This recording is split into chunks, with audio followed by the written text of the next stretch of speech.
I feel like every month I start over again from scratch. Yeah, I'm definitely doing early retirement the hard way. Don't be deceived. I was actually working and I just happened to be near this park, so I stopped for a bit.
Too fucking windy to vlog here.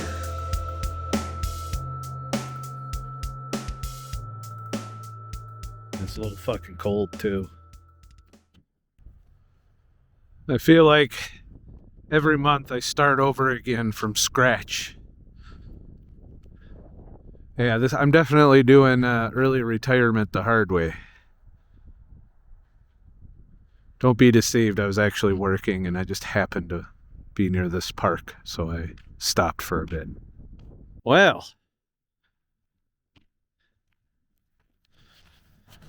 here I am again. Another month under my belt, starting a new month. Broke as fuck. As usual. You know? Sorry for the wind. Maybe I'll get a real microphone for this thing. Why don't we go in the car and finish this? I guess winter just won't quit. There's no spring. There's summer and winter. Fuck. It's chilly out there. Anyways, so as I was saying, I feel like every month is a struggle doing this, definitely. And it's stressful. And that kind of defeats the purpose of semi-retirement. And I know once the weather improves a bit, I'll be able to get out and do some things that offset the not fun shit that I have to deal with. But that time has not happened yet. So once again, I'm kind of a little bit fucking miserable. You know. That being said, not all is lost. I did take a loss on my trading this week, thanks to our little lovely market crash that happened last Friday. And over the weekend after hours, and pretty much it still hasn't gone up to where that trade would have worked out, so I closed it at a almost max loss. So that was a good deal to do, I guess. I don't like wait until expiration if I'm gonna max lose something. There's just too much that can go wrong when they do it for you. I prefer to close out my trades myself. Still have another trade open that was a little bit better thought out than the other trade that went bad, and that's still holding, but it could literally, who knows. Today is Liberation Day. Whatever the fuck that means. I don't feel liberated. I feel liberated of all my money, but let's just say the tariffs are supposed to kick in today, so that's going to fuck with the market, I'm sure. And probably right around the time my trade expires, it'll fail and max loss again. And that'll be that for the trade account. As it stands now, I lost $68 on this last trade, which pretty much wipes out all my gains. I'm at 149 unrealized right now, and I actually took 47 of that out to help with my finances. So trading isn't going well. That whole idea of you're gonna fucking retire on just day trading is horseshit unless you already got a fucking $100,000 to play with. Then maybe you could live off of your trading, even with the downturns here and there. But the market is all over the place because the world is in fucking chaos right now. It's getting so bad. The politics, the bullshit. And I don't really want to get into the politics of it because honestly, people are just too emotional to even think rationally at this point with all that's going on. Let's just say I'm not a fan of this whole, Tesla shit where people are keying people's cars and setting them on fire and all of that. And you want to know why I'm not a fan of that? Because my insurance just went up for no fucking reason, $20. Yep, $20 extra a month. They've decided to raise my rates, regardless of the fact that I've got 2 million miles of safe driving under my belt. It don't matter. Don't matter. What matters is where you live and how many car accidents and how much stupidity there is.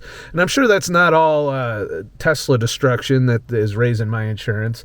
I'm sure inflation and a great deal of bad driving, which I see a lot of. It's getting worse out here. It's like nobody gives a fuck anymore. It's like, red light? What do we need that for? It's in my way. It's fucking crazy. So yeah, my costs are going up to the point now where I have to find new insurance because Geico, by the way, fuck you, Geico. You can get added to my list of greedy corporate fucks that I hate sending money to. Once I find somebody better than Geico, guess what? Never coming back. That's right. That'll be 2 corporations will never get a dime out of me for the rest of my life. So, yeah, that's not going my way. So let's two strikes as we begin another month of me trying to stay out of the truck. So for those of you rooting for me to get back in the truck, or placing bets or whatever you're doing, you might not be disappointed. We'll just put it that way. But we're not there yet. I haven't given up yet. I'll give up when I have to. And one of the things that is getting me through, and it's the dumbest fucking thing to do, is using credit cards to fill in the gap in between the months. So if I don't have enough to make my insurance payment, I just pay it with the credit card, and then I pay down the credit card. At least I earn some reward points that way. Yeah, that's how they rope you. I get it. The good news is that particular credit card is interest-free till December. So, The irony, the broker I get, the more credit they give me. That's great how the fucking world works there, for sure. So there's that.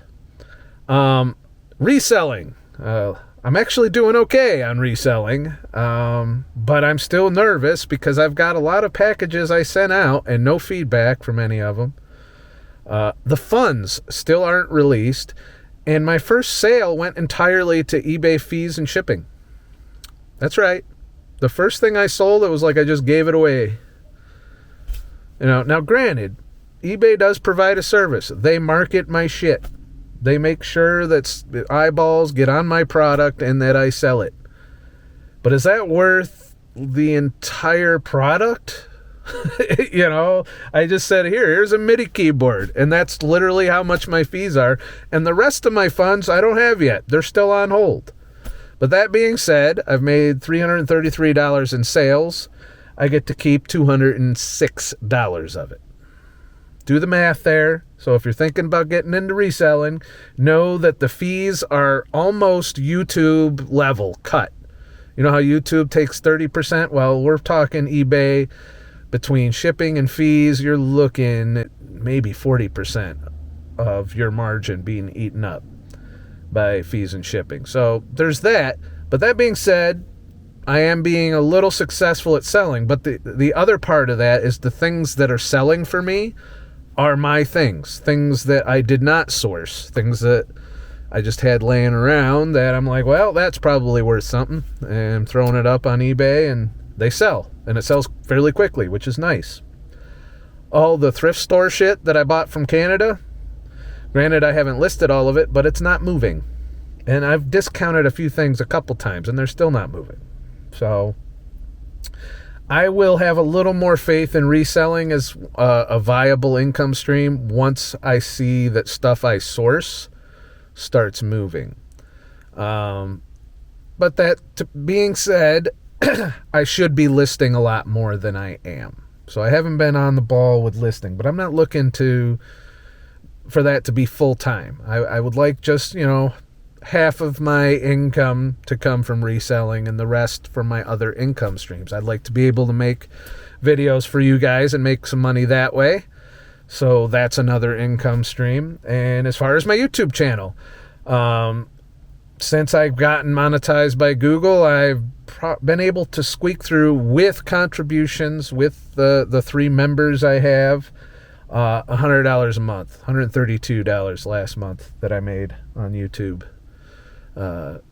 And a good chunk of that is people doing super chats and stuff. So YouTube, I like that I can make some money and do something I enjoy, and so that's a boon. But I can't throw tons of time at it because guess what? I got to do deliveries, and as you can see, with delivery time, I did some good on deliveries today. Today I did 25 an hour because thanks for a generous tip from one of the deliveries.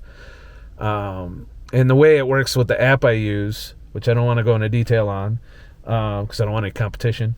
With the app I use, the tips, you're shown the tips before you even accept. And I think DoorDash still kind of works that way, but they can always yank their tip back on that app. That's why I don't do DoorDash as much anymore. I haven't even looked into doing DoorDash again, which I probably could in this vehicle, but I don't know. Something about that, ever since that person scammed me in Vegas when I did DoorDash in Vegas, it just hasn't sat right with me.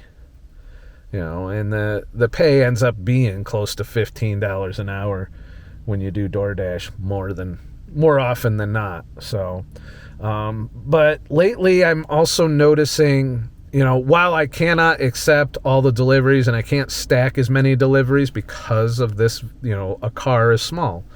You can't take 2 medium delivery. Well, you can probably get away with 2 medium deliveries, but if there's a large delivery, it's hit or miss if you can fit it. And I know that from when I had a Prius. So it's really limiting my capacity to stack because, you can stack a bunch that overlap and that ups your average mileage. Now, my average mileage is still $1.20 a mile with what I've been doing, but that's me being very picky. If it doesn't pay $1 a mile, I don't do it, and sometimes that leaves me not working because lately I feel like deliveries have slowed down. Today they're busy, so that's good. But, it's been a real struggle to try and take a year off from trucking so far. I'm hoping something turns around. I'm supposed to get my van back soon. They tell me this week. They told me that last week, and then it ended up saying, well, we're going to have to do it till another week. I went in and seen my van, and I'm not optimistic. My van was completely tore down. Like, they took the entire front off. And I don't understand the logic. Maybe somebody who's watching this knows more about fucking cars than I do. But they took the entire front end off, all the sides, all the windows on the entire side. Obviously, the 2 doors that are fucked up were removed. And their excuse for this, mind you, for tearing, and they just haphazardly threw all the shit, dust and nastiness is inside my van right now. They better fucking clean that before they give it back to me. But it was traumatic. It was, it looked like something that you see in a scrapyard. That's what my van looked like. And it's sitting there with all the shit just piled in the fucking back. This after wasting an entire week waiting for insurance approval. I'm like, well, why didn't you tell me? I would call and ride the insurance's ass so that they approve it. A whole week it sat there. They didn't do shit to it. And, and it looked like there wasn't shit being going on when I went to take a look at it either. But suddenly now everyone's on fire to try and get it done, I hope. And I hope, I'm still hoping I get it and that everything's great. But, seeing as tore up as it was, like all the panels and everything, and this is a newer vehicle. There's lots of electronics and sensors and all kinds of horse shit that could go wrong. And I could get this back and just have all kinds of little fucking problems start popping up here and there. They told me they had to recalibrate the radar because they took the front end off. I'm like, well, why'd you take the front end off? Well, because they're worried that the paint's going to not match or it's going to peel or some other horse shit. And I'm like, look, I brought it in with two doors broken. Now, I didn't say this because I don't want to fuck with them while they got my van tore up. But two of my doors were fucked up. Take the two doors off. Buy the two replacement doors. Look at the number that's on the fucking vehicle that tells you what kind of paint to paint it with. Paint the doors. Put the doors on. How did that require tearing apart the entire side to the tune of almost $10,000? And then everyone wonders why our insurance is high. It's shit like that. Explain to me why, if you know anything about bodywork, I don't care if the doors are like a shade off from the rest of the vehicle if it means you don't tear apart every ounce of my fucking vehicle. But they did. Paint the doors in another room and put them on the van. The paint on the rest of the van was fine. Why are we ripping apart everything so you can paint the entire side? It didn't make sense to me. It still doesn't make sense to me. It better look immaculate. And then what happens when you paint the entire side and it doesn't match the entire other side? How does that work? What are you doing different? Am I suddenly not going to notice that one side's lighter than the other? Am I going to have a van that's 7 different fucking colors by the end of this? Sorry, I had to rant. I don't understand it. I didn't want to fight with them, especially not with my van all tore up, because I feel like the way of the world is, if you don't like it, they'll fuck you. And I don't like it. But expect a full review after this is done. If a month, really? A month in this little fucking rental car? By this way, this rental car smelled like smoke. I couldn't smell it because my fucking, sense of smell has been screwed from having COVID so many times. But my girlfriend says it smells like ass mixed with smoke in here. And of course that means that if I'm sitting here for a significant period of time, I smell like ass mixed with smoke. It means if I'm doing deliveries and something sits in here for long enough, it's probably going to smell like ass and smoke and could affect my, delivery ratings and whatnot. So yeah, I'm a little pissy. Sorry for the pissy video, but some of you like it when I ran on camera. So, as if that wasn't enough. Me and my girlfriend were driving back from, I think we had dinner not too long ago. We're driving down the road, and this lady is like very slowly crossing the street. Like, not at a crosswalk or anything, just middle of the street. Other cars are damn near running her over. She's in the middle of the road, looking like she's going to continue across, so I stop. And she looks at me. And I'm waiting. I'm like, being nice. I gave her plenty of room, but I'm even far away. I stopped way before her. And she looks over at me and then starts walking towards the front of the vehicle. So I'm like, well, what the fuck is she doing? And she gets closer and closer, so I try to go around her. She skips over to try and stay in front of me so I can't move. And then she starts banging on the hood of this rental, which, if this rental gets damaged, guess who has to pay for that? So, needless to say, I might have uttered some 4-letter words and yelled at her. I guess when I got out of the vehicle yelling at her, I looked intimidating enough that she was like, oh, sorry, and scurried off. You know, and then I kept an eye on her. I got back in and drove away. The only motive there's two possibilities as to why she would do that. Possibility one, she was on all kinds of fucking certain substances that maybe aren't conducive to logical thinking. Or number two, she's a Democrat and thought that was in a Tesla because, you know, it's a white sedan. And if you look at it next to like the lower end models of Teslas, it does look similar, but it has the Toyota logo, has the fucking things on it. I don't know what she was thinking. All I know is I was minding my business and here comes somebody gonna come and fuck up my property. While it's in my control, it's my property, because if something happens to this fucking thing, guess who has to pay for the damages? Me. And I don't even think my insurance would cover that. So yeah. And that right there sets me off. Just people have no respect for other people's property, no respect for their beliefs, their way of thinking. There's just no respect, you know. And it's the same thing with politics right now. You know, you lose an election and it's okay to do all of this ranting and raving and screaming and crying and throwing a tantrum and destroying property and assaulting people. And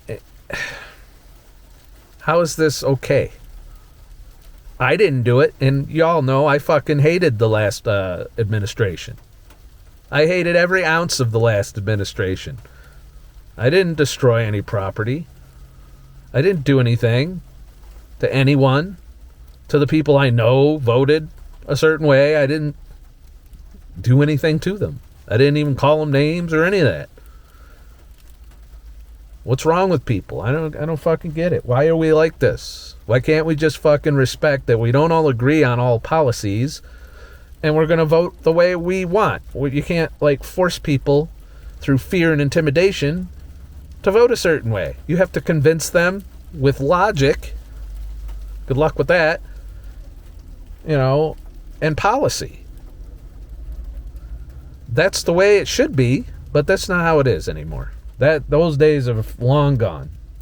You know, you try having a debate with someone nowadays and it just turns to shit. It usually ends with insults and yelling, you know. So, here's what it is. So yeah, I'm in a shitty fucking mood. Sorry. And I debated even making a video. If I'm being honest, I was like, I don't even feel like making a video. So, but I did anyway, because I know it's been a week. You guys want your videos, your entertainment. So, I don't know. I'm hoping things turn around. I'm hoping things get better. I'm hoping the world stops being so fucking ridiculous. I hope we don't end up in World War III again, because apparently there's some tunes changed that I don't agree with the Trump administration on, by the way. Well, we went from, I'm going to have peace everywhere, to now we're bombing people. Or, you know, what the fuck is going on there? You know, I'm completely isolationist. I want us all out of all of everyone else's horse shit. Let them handle their own shit. Pay their own bills. Fund their own militaries. Leave us the fuck out of it. Let's go back to being just us. You know? And we have all the resources to be, you know, non-dependent on other countries, and yet here we are. I don't know. Sorry. I realize I drifted into politics, but what really set me off was that lady banging on the hood, and it's just when you look over the social media right now and all the crap floating around of people doing exactly that to innocent people in their vehicles and keying them and whatnot, and that just, you know, it definitely rubs me the wrong way, and I don't appreciate it. So I'm speaking my mind a little bit. I may have posted some memes on social media to poke the bear on the people who think that way, but is what it is. At least I'm not burning dealerships to the ground or blocking traffic or assaulting people and spitting on people and yelling at people and calling them different names and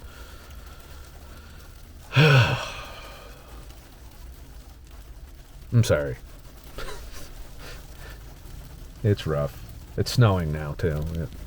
You hear that noise? That's snow. Makes me sad. I'm done with snow. But don't give up. That's the moral of the story. You got to fight through these particularly fucked up times. And I'm not giving up. Not yet, anyway. So, my game plan going forward, I'm going to continue with reselling. It is a viable income stream, even though a third of it gets taken out by fees and shipping. But like I said, I have yet to sell anything that I've sourced. I've only sold stuff that I have already in my own personal shit. So, we'll see. We'll see how it goes. If you want to support the channel, please become a channel member. That'd help. Or you could leave a super thanks if you're in the comments, or a super chat if you're in the premiere. If you want me to continue to spend lots of time making content, I need to be able to justify it time-wise, or else I got to be doing deliveries. So the other thing you could do is support my eBay store, which is down in the link. If you see something you want there, you could help out the channel and get something you want at the same time. Lovingly packaged by me. Although my packaging skills are a little rough. The tape might be crinkled, that kind of shit. I'm not the best packager. So please like and subscribe for more shit. And I'll make more shit. And have a nice motherfucking day. And shit. I'm going to go see if there's any more deliveries on my way home.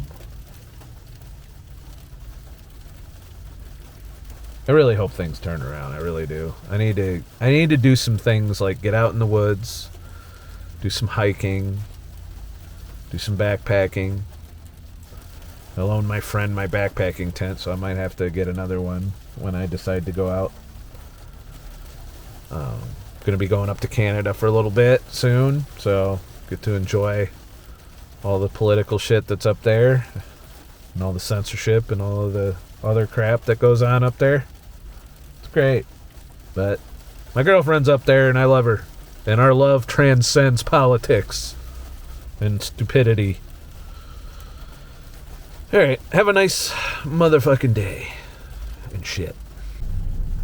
Just as I finished making my video bitching that none of my thrift store finds have sold, I literally, while I was sitting here bitching, sold a Starbucks mug I bought in a thrift store in Canada. So, yeah. Just goes to show sometimes I just overreact to bad times. But, yeah, it's a mug I paid $4 for, and it sold for $18 minus shipping and fees. So probably I'll make $10 on it. But still, hey, it's something, right? And that happened while I was doing my video.